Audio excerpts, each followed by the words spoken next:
नमस्कार, मैं आचार्य विनोद भारद्वाज आप सभी लोगों का स्वागत करता हूं। आज एक सुंदर जानकारी लेके आया हूं। भूल करके औरतें ना काटें कद्दू, जाने शास्त्रीय प्रमाण। क्यों ऐसा कहा गया है?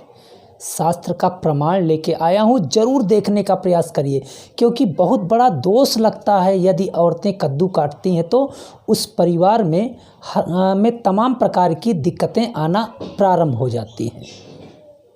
लेकिन एक विशेष जानकारी के बाद इस सुंदर से टॉपिक को शुरू करूंगा। आप पूरा कार्यक्रम देखने का प्रयास करिएगा।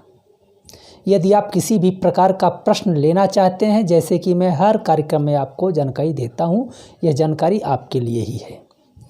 यदि आप जन्म कुंडली से संबंधित, वास्तु से संबंधित या किसी समस्याओं में घिर गए हैं तो आप जाएं www.astrotak.com पे विनोद भारद्वाज प्रोफाइल को सिलेक्ट करके अपने आप प्रश्नों को लिख दीजिएगा। एक सुंदर सा उपाय जीवन की बाधाओं को दूर कर देगा। यदि आप फ़ोन पे बात करना चाहते हैं तो हम आपके साथ में हैं। आप फ़ोन पे भी अपनी समस्याओं का समाधान ले सकते हैं। अब बात करते हैं कद्दू की। शास्त्रों में ऐसा कहा गया है कि कद्दू सृष्टि के साथ ही उत्पन्न हुआ है। ऐसा मैं नहीं कह रहा हूँ। स्कंद पुराण के अंतर्गत दुर्गा सप्तशती में आया है कुष्मांडा माता का वर्णन। शास्त्रों में कहा गया है एक समय पृथ्वी जल गई सूर्य के प्रभाव से, कुछ भी नहीं रह गया। तो माता कुष्मांडा, माता दुर्गा कुष्मांडा का रूप बना करके, कोहड़े का रूप बना करके इस पृथ्वी पे अवतरित हुई और अपने प्रभाव से इस पृथ्वी पे हरियाली की, साग सब्जियों की उत्पत्ति की, ऐसा स्कंद पुराण में आया है। तो वहाँ भी कुष्मांड का वर्णन मिलता है।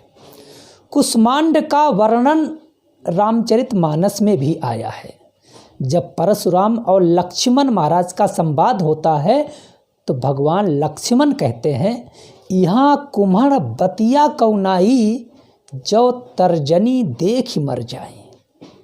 तो कुम्हड़ा एक संवेदनशील फल है जो कि उंगली दिखाने पे सूख जाता है, मतलब जीवंत है, जीवन दिखता है कि उंगली दिखाते ही सूख जाता है। तो रामचरितमानस में भी इसका उल्लेख मिलता है। कुम्हड़े के लिए ऐसा कहा गया है कि कुम्हड़ा यज्ञ यजन में जीव के रूप में बलिदान देने की प्रथा आदिकाल से है। कोई भी यज्ञ यजन होती है तो उसमें क्षेत्रपाल के लिए, काल भैरव के लिए, नवग्रहों के लिए, ताकि हमारे जीवन में समस्याएं ना आए, समस्याओं के अंत के लिए, विघ्न बाधाओं के अंत के लिए कुष्मांड बलि दी जाती है। ये प्रथा आज भी यज्ञ यजन में चल रही है। दक्षिण भारत में घर के बाहर कुम्हड़ा लटकाया जाता है ताकि हमारे घर में भूत प्रेत आदि बाधाएं, टोना टोटका आदि का प्रभाव ना हो। इतना प्रभाव आपके कुष्मांड में है। सृष्टि के साथ साथ शुरू होकर के आज भी ये तमाम प्रकार की बाधाओं को दूर करता रहता है। अब हम विदेशों की बात करते हैं। ऑस्ट्रेलिया, अमेरिका जैसे देशों में दिसंबर के महीने में कोहड़ा बाहर रखा जाता है घर के, ताकि पूरे साल का दोष उस कोहड़े में आ जाए और नए साल का प्रभाव हमारे घर में आए, जिससे कि सुख समृद्धि मिले। अब हमारी भारतीय संस्कृति क्या कहती है? भारतीय संस्कृति में कद्दू को सेहत का पिटारा कहा गया है, इसीलिए आदिकाल से कोहड़ा खाया जाता है। शास्त्रों के अनुसार, वैज्ञानिकों के अनुसार कोहड़े में स्वर्ण भस्म होता है, जो बुद्धि को बढ़ाने में एक तरह से रामबाण साबित होता है और शरीर को स्वस्थ करता है। तो इसको क्यों ऐसा कहा गया स्त्रियां ना काटें, इस विषय पे बात करते हैं। क्योंकि भारतीय संस्कृति में नारी को प्रेम का प्रतीक माना गया है। नारी बलि वैसे नहीं करती है, क्योंकि उसके अंदर प्रेम होता है। वो तो जोड़ने का काम करती है, अलग करने का कार्य नहीं करती है। तो पहला कारण ये है। इसलिए नारी अगर कोहड़े पे पहली बार चाकू चलाएगी तो जो कोहड़े की बलि हो जाएगी, इसलिए यह दोष उसको लग जाएगा। इसलिए पहली बार चाकू उस पर नहीं चलाती है।